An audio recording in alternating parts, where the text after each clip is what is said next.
Welcome to గల్లీ boys. నేను పొద్దున చెప్పిన కదా, మీకు ఒక వీడియో పెట్టిన పొద్దున బతుకమ్మకు సంబంధించిన అన్నీ తీసుకురమ్మని నన్ను బయటికి పంపిస్తారని ఇంకో తెచ్చేసిన. ఇక నా బిడ్డ బతుకమ్మ పేరుస్తుంది. పువ్వులు కూడా రకరకాల పువ్వులు తీసుకొచ్చిన, వాళ్ళ అమ్మ అందిస్తున్నది.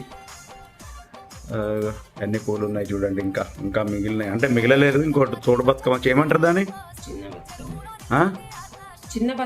చిన్న బతుకమ్మ కూడా వేరే వాళ్ళు ఒక 5-10 నిమిషాల్లో అయిపోతుంది గైస్. చాలా బాగా అందంగా ఉంది.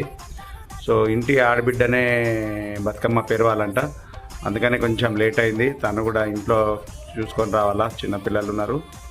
సో అందుకని లేట్ అయింది. లేట్ ఏం కాలేదు, ఇంకో 10 నిమిషాల్లో అయిపోతుంది. సో ఈ బతుకమ్మ ఎట్లుంది ఈ కామెంట్ బాక్స్లో పెట్టాలా మీరు. ఈ బతుకమ్మ కాగానే రెడీ అయిపోయి బయట ఆడేస్తారు కదా. సరే.